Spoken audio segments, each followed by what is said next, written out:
देश में कोरोना महामारी से बचाव के लिए टीकाकरण शुरू हुए रविवार को 1 वर्ष पूरा हो गया है। 16 जनवरी 2021 से शनिवार तक राज्यों व केंद्र शासित प्रदेशों में टीके के 158 करोड़ डोज लगाए गए हैं। देश में 94 करोड़ वयस्क और 15 से 18 साल के 7 करोड़ 40 लाख किशोर हैं। इन्हें मिलाकर फिलहाल वैक्सीन योग्य जनसंख्या 101.40 करोड़ है। स्वास्थ्य मंत्रालय के मुताबिक इनमें से 65 करोड़ 21 लाख लोगों को टीके की दोनों डोज लग चुकी हैं। वहीं 90 करोड़ 41 लाख लोग सिंगल डोज लगवा चुके हैं। प्रधानमंत्री नरेंद्र मोदी ने टीकाकरण अभियान से जुड़े फ्रंटलाइन वर्कर्स को ट्विटर पर बधाई दी है। वहीं देश में शनिवार को 2,71,190 नए कोरोना संक्रमित मिले हैं।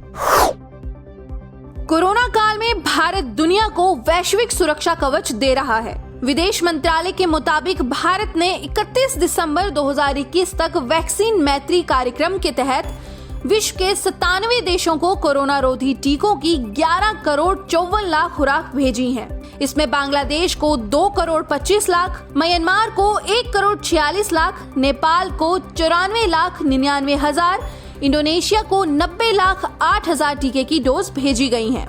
यही नहीं, ब्रिटेन जैसी आर्थिक महाशक्ति को 50 लाख और अफगानिस्तान, श्रीलंका, भूटान, कनाडा, मेक्सिको जैसे देशों को भी वैक्सीन की खेप पहुंचाई गई है। इसके अतिरिक्त संयुक्त राष्ट्र के शांति रक्षक बल के लिए 2 लाख और स्वास्थ्य कर्मियों के लिए 1 करोड़ 25 लाख भारतीय टीके दिए गए हैं। रविवार को देश में पहला नेशनल स्टार्टअप डे मनाया गया। प्रधानमंत्री नरेंद्र मोदी ने 16 जनवरी को नेशनल स्टार्टअप डे के रूप में मनाए जाने की घोषणा की थी। भारत में स्टार्टअप को लेकर एक नया उत्साह है। वाणिज्य व उद्योग मंत्रालय के एक आंकड़े के मुताबिक 2018 में देश में 50,000 स्टार्टअप खड़े हुए। लंदन एंड पार्टनर्स और डीलरूम की एक रिपोर्ट के मुताबिक बेंगलुरु ने नए स्टार्टअप के लिए जितना पैसा जुटाया है, बीजिंग और शंघाई भी उतना पैसा नहीं जुटा पाए हैं। बेंगलुरु ने 2021 में ही अपनी वेंचर कैपिटल फंडिंग को 2 गुना से अधिक 18.6 अरब डॉलर कर दिया था। बेंगलुरु विश्व भर में नए यूनिकॉर्न पैदा करने वाले शहरों की श्रेणी में शीर्ष 10 में चौथे स्थान पर है। इतना ही नहीं, इस श्रेणी में दूर दूर तक कोई चीनी शहर दिखाई नहीं दिया है।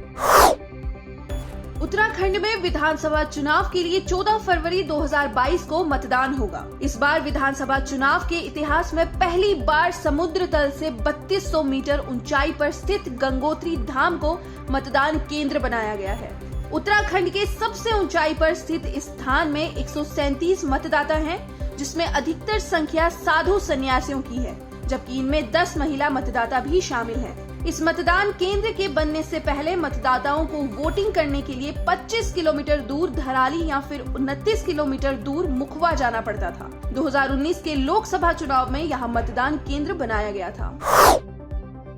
अमेरिका के टेक्सास में शनिवार को यहूदियों के एक पूजा स्थल पर प्रार्थना के दौरान लोगों को बंधक बनाने वाले व्यक्ति को पुलिस ने मार गिराया है। ये व्यक्ति एक पाकिस्तानी न्यूरो साइंटिस्ट आफिया सिद्दीकी को रिहा करने की मांग कर रहा था। आफिया सिद्दीकी को अफगानिस्तान पर अमेरिकी सेना के अधिकारियों की हत्या और अलकायदा से संबंध रखने के आरोप का दोषी ठहराया गया है।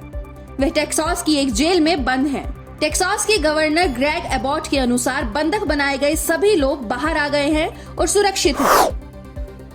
5 राज्यों के विधानसभा चुनाव को लेकर राजनीतिक दल पूरी जोर आजमाइश कर रहे हैं।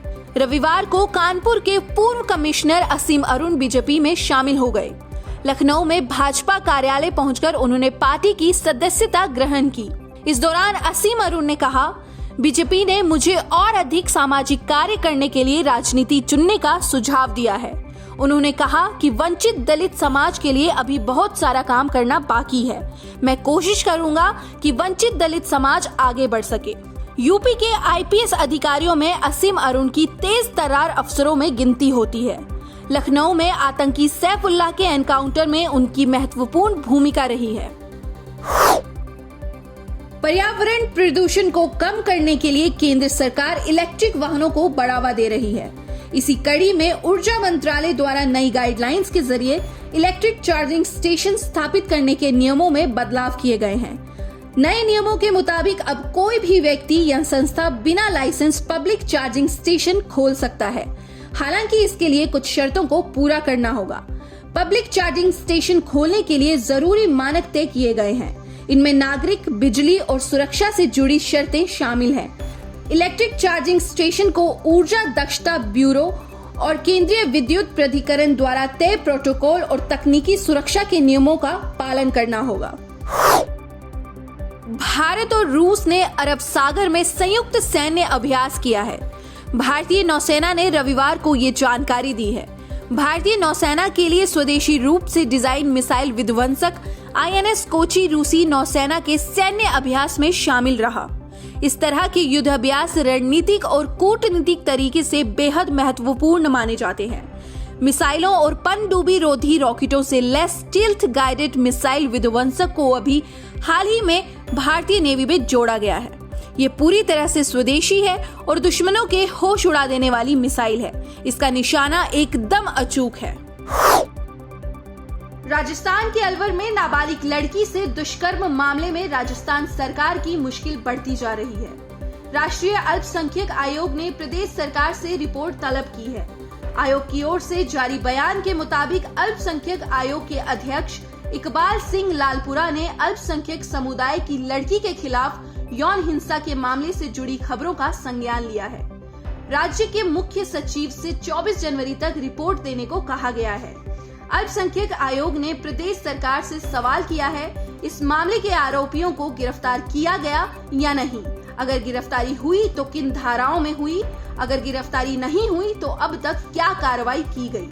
आगे ऐसी घटनाओं को रोकने के लिए क्या कदम उठाए गए हैं? उधर पुलिस ने शुक्रवार को बताया कि उसकी मेडिकल रिपोर्ट में दुष्कर्म या यौन उत्पीड़न की पुष्टि नहीं हुई है। भारतीय क्रिकेट टीम के स्टार प्लेयर कप्तान विराट कोहली ने टेस्ट फॉर्मेट की कप्तानी से इस्तीफा दे दिया है। कोहली के इस फैसले पर क्रिकेट से लेकर बॉलीवुड ने प्रतिक्रिया दी है। रोहित शर्मा अपने साथी कोहली के टेस्ट कप्तानी छोड़ने से काफी हैरान हैं। रोहित ने इंस्टाग्राम पर लिखा, हैरान हूँ, लेकिन भारतीय कप्तान के रूप में सफल पारी के लिए बधाई। आगे के लिए बहुत बहुत शुभकामनाएं। BCCI अध्यक्ष सौरव गांगुली ने कहा है कि विराट की कप्तानी में भारत ने क्रिकेट के तीनों फॉर्मेट में शानदार प्रदर्शन किया। वह एक शानदार खिलाड़ी हैं। बॉलीवुड सितारे रणवीर सिंह, आलिया भट्ट, वरुण धवन, अर्जुन कपूर समेत कई ने क्रिकेटर के प्रति सम्मान जताया है।